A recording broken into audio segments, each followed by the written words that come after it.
All right, Isabel, thanks so much. For more analysis now, we're going to turn to U.S. Venezuelan lawyer and researcher Eva Gollinger.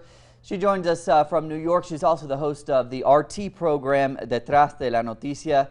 Eva, thanks so much for joining us. We've read that the surveillance program began here in Venezuela after the Venezuelan government nationalized an oil field that was in the hands of Exxon. Now, do we know, have you ever been able to figure out if we know whether the spying was being used to provide information to Exxon? Well, first of all, under my own investigations, I believe it's demonstrated that the spying began before that. Certainly back well before that, probably when the program first began, this mass sort of surveillance in the U.S. after 9/11. I mean, there was the coup in Venezuela in 2002 against Chavez. The U.S. was already heavily involved. And then as of 2005, there was a special intelligence for Venezuela and Cuba that reported directly to the director of national intelligence. It was a high-level mission, even above CIA, NSA, or any of the other 16 intelligence agencies of the U.S. So they were already engaging in, a very high priority level of intelligence collection, analysis, operations against Venezuela at that time.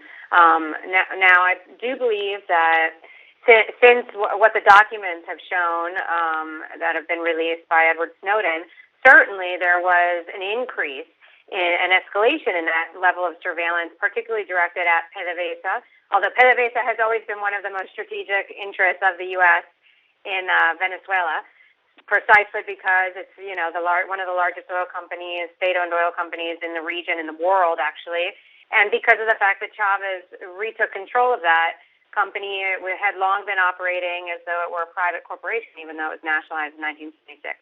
So in any case, what I do believe could be possible is that certainly there was some level of sharing of information passed to Exxon that Exxon utilized. I mean, it was, I'm not sure if you could still hear me. Certainly that the information seemed to have been utilized by Exxon at that time. The U.S. considers Exxon and its major corporations, multinationals that are invested in countries around the world, to be part of U.S. interests. So they defend their interests as well. So I don't think there's any question that there was some kind of collusion there and sharing of intelligence. So do you think it's important here to distinguish, obviously those spying programs began after 9/11, but to distinguish between spying for corporate interests or providing that information for corporate interests and spying in the interest of safety and to prevent terrorism? Also, another question, would it be illegal under international law for a government to give privileged information to a private company? Of course, and it would be illegal under U.S. law to do that. I mean, that's not a justification. They certainly, the U.S. has a very expansive sort of understanding that they utilize to justify their own actions of what is terrorism and the war on terror and what are U.S. interests around the world, that then they're able to engage in activities that are generally illegal and violate the sovereignty of other nations and violate the U.S. Constitution. So, I mean, were that to be happening, and it wouldn't be surprising if it were, that the U.S. was sharing intelligence with Exxon and other of its companies that were in Venezuela at that time, then certainly it would be illegal. But I don't doubt that they were doing that. I don't doubt that. And quickly, the documents also mention this so-called F6 unit in the U.S. Embassy there. What is that unit? What do you make of that information? Well, according to the documents that have been coming out that Edward Snowden obtained and has been slowly releasing, because I would assume that there's also a lot more information about Venezuela that, as I was saying before, there's been this special intelligence mission since at least 2005 that is directed at Venezuela. They have massive resources. So the so-called F6 unit is a special collection service. It's kind of a joint task force of CIA, NSA. It's like black ops espionage.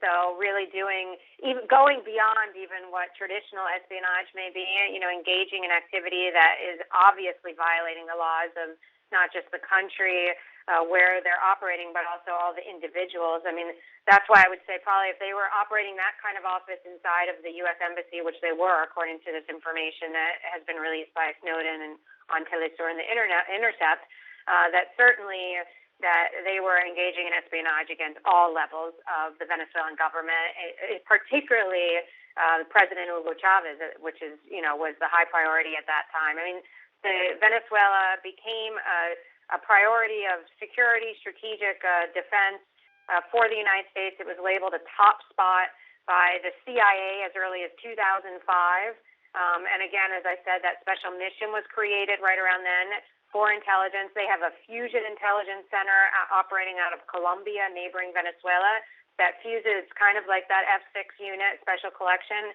but goes beyond just NSA, CIA, and includes DEA and DIA, which is military intelligence. All kinds of things have happened in that border region since that time period, that these things really began to kick up in terms of this level of U.S. Espionage and U.S. aggression towards Venezuela.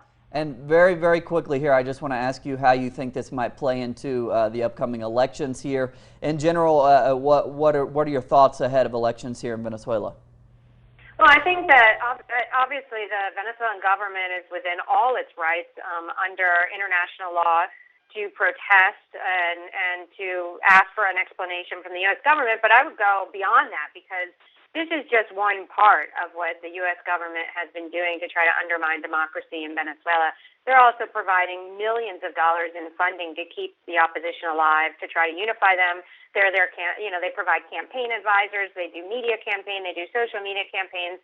So all of this is also playing out in the elections. There's the timing of all this information is critical, because there's a massive distortion campaign in media internationally about Venezuela, about the government, trying to, accuse it of all kinds of things, from drug trafficking to corruption to money laundering and to being a dictatorship. So all of that has an impact on the elections. I think, as has been proven time and time again, at least during the past 10 years, Venezuela is one of the best electoral systems in the world. It's one of the most transparent. It has a double check against fraud with electronic elections machines that produce a paper ballot. They have auditing. They have, a version of electoral observers that the United States certainly doesn't have. They have a national unified electoral system that is very efficient. So I certainly think that the electoral process, as it always has in Venezuela during this decade, will go very well. It's a celebration of democracy.